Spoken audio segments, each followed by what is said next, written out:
ہمیں چاہیے کہ اللہ تعالیٰ سے اپنے لیے اس رات میں گناہوں سے معافی کے ساتھ ساتھ اپنے لیے رزق بھی مانگیں، کیونکہ اسی رات میں پورے سال کے فیصلے کیے جاتے ہیں، اور جو کوئی اس رات میں اپنے لیے فیصلہ کروا لیتا ہے تو اللہ تعالیٰ اس کے لیے وسعت و برکت لکھ دیتے ہیں۔ اسی تناظر میں ہم آپ کے لیے رزق کے حصول کا یہ خاص وظیفہ لائے ہیں تاکہ اس وظیفے کے ذریعے آپ اپنے لیے اللہ تعالیٰ سے رزق کا فیصلہ کروا سکیں۔ بہت ہی خاص اور مجرب عمل ہے یہ عمل، آپ نے شب برات کی رات میں لازمی کر لینا ہے۔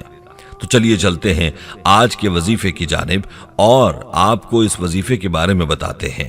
یہ وظیفہ آپ نے چاول کے دانوں پر کرنا ہے۔ اس کے لیے آپ کو چاول کے 7 دانے چاہیے۔ اس کے لیے ضروری ہے کہ 2 رکعت نماز صلاۃ الحاجات پڑھ کر جائے نماز پر بیٹھ کر یہ عمل کیا جائے۔ صلاۃ الحاجات پڑھ لینے کے بعد آپ نے چاول کا 1 دانہ لے کر اس پر 3 مرتبہ درود ابراہیمی پڑھنا ہے، پھر 70 مرتبہ یا رزاقو پڑھنا ہے، اور آخر میں پھر 3 مرتبہ درود ابراہیمی دوبارہ پڑھنا ہے۔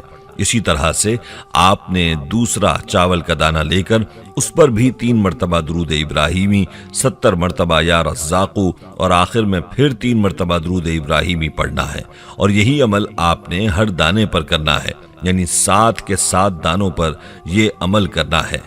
جب آپ یہ عمل کر لیں تو ان 7 چاول کے دانوں کو اپنے پرس وغیرہ میں سنبھال کے رکھ لیں، یا ایسی جگہ پر جہاں آپ اپنے پیسے وغیرہ سنبھالتے ہوں۔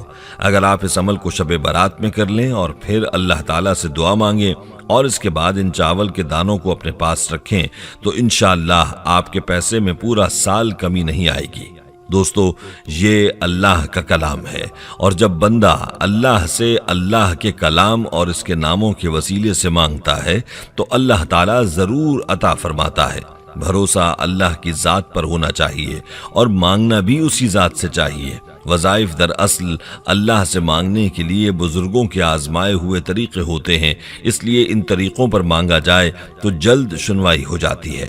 ہم امید کرتے ہیں کہ آپ اس عمل کو ضرور کریں گے اور اپنے پیاروں کے ساتھ بھی شیئر کریں گے۔ دوستو، اس وظیفے کے ساتھ کچھ شرائط بھی ہیں جن کو دھیان میں رکھنا ضروری ہے۔ یہ وظیفہ کرنے کے لیے ضروری ہے کہ آپ 5 وقت کی نماز کی پابندی کرتے ہوں، اور اللہ پر بھروسہ رکھنا بھی ضروری ہے کیونکہ رزق اللہ ہی دیتا ہے۔ ہم اکثر وظائف کو بے یقینی کے ساتھ کرتے ہیں اور پھر شکایت کرتے ہیں کہ ہمیں وظیفے سے فائدہ نہیں ہوا۔ یاد رکھیں کہ جو بھی وظیفہ کریں یا اللہ سے جو بھی دعا مانگیں پورے یقین کے ساتھ مانگیں، اللہ تعالیٰ اس کا صلہ ضرور عطا فرماتا ہے۔ بعض اوقات جلدی عطا فرما دیتا ہے اور بعض اوقات کچھ دیر کے بعد، کیونکہ اللہ تعالیٰ کی ذات حکمتوں والی ذات ہے۔ وہ بہتر جانتی ہے کہ اس کے بندے کے لیے کس وقت کون سی چیز بہتر ہے۔ اور دوستو، یہ بھی یاد رکھیں کہ جس دعا اور وظیفے کا پھل دنیا میں نہیں ملتا، اس کی جگہ اللہ تعالیٰ اس کو ہماری آخرت میں اجر کے طور پر رکھ لیتا ہے۔ اس لیے کبھی بھی اللہ سے یہ شکایت نہیں کرنی چاہیے کہ ہماری تو دعا قبول نہیں ہوتی، بس دعا کر کے نتیجہ اللہ پر چھوڑ دینا چاہیے۔ پیارے دوستو، یہاں آپ کو چند مزید اعمال بتاتے ہیں جن کو شب برات میں کرنے کی تاکید ملتی ہے۔ کہا جاتا ہے کہ اس شب میں سب سے پہلے عبادت کی نیت سے غسل کر کے 2 رکعت نفل تحیۃ الوضو پڑھنے چاہیے۔ ہر رکعت میں سورہ فاتحہ کے بعد آیت الکرسی 1 بار اور سورہ اخلاص 3 بار پڑھنی چاہیے، اور مغرب کے وقت ہی سے عبادت میں مشغول ہو جانا چاہیے تاکہ نامہ اعمال کی ابتدا اچھے کاموں سے ہو۔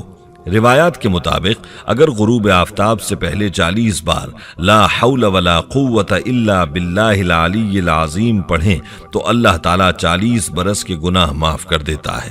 اسی طرح فرمایا کہ جو شخص شب برات کو 2 رکعت نفل اس طرح پڑھے کہ ہر رکعت میں سورہ فاتحہ کے بعد 1 بار آیت الکرسی اور 15 بار سورہ اخلاص پڑھے، اللہ تعالیٰ اس کو جنت میں مکان عطا فرمائے گا۔ دوستو، آج کی اس ویڈیو کو اپنے دوستوں کے ساتھ زیادہ سے زیادہ شیئر کریں، اور اگر آپ چاہتے ہیں کہ ہم آپ کے لیے آپ کی مرضی کا کوئی اور موضوع یا وظیفہ لے کر آئیں تو آپ اس بارے میں ہمیں آگاہ کر سکتے ہیں۔ ہمیں امید ہے کہ آپ کو ہماری آج کی یہ ویڈیو ضرور پسند آئی ہوگی۔ اگر آپ کو ہماری آج کی یہ ویڈیو پسند آئی ہے تو سب سے پہلے تو اس ویڈیو کو لائک کریں اور اپنی رائے کا اظہار کامنٹ سیکشن میں کریں، اور آپ سے ایک بار پھر درخواست ہے کہ آپ ہمارے چینل اسلام ایڈوائزر کو ضرور سبسکرائب کر لیں اور ساتھ ہی لگے گھنٹی کے بٹن کو بھی کلک کریں تاکہ آپ کو مستقبل میں ہماری اپلوڈ ہونے والی مزید ویڈیوز کا نوٹیفیکیشن ملتا رہے۔ اللہ تعالی ہم سب کا حامی و ناصر ہو، آمین۔ السلام علیکم ورحمۃ اللہ وبرکاتہ۔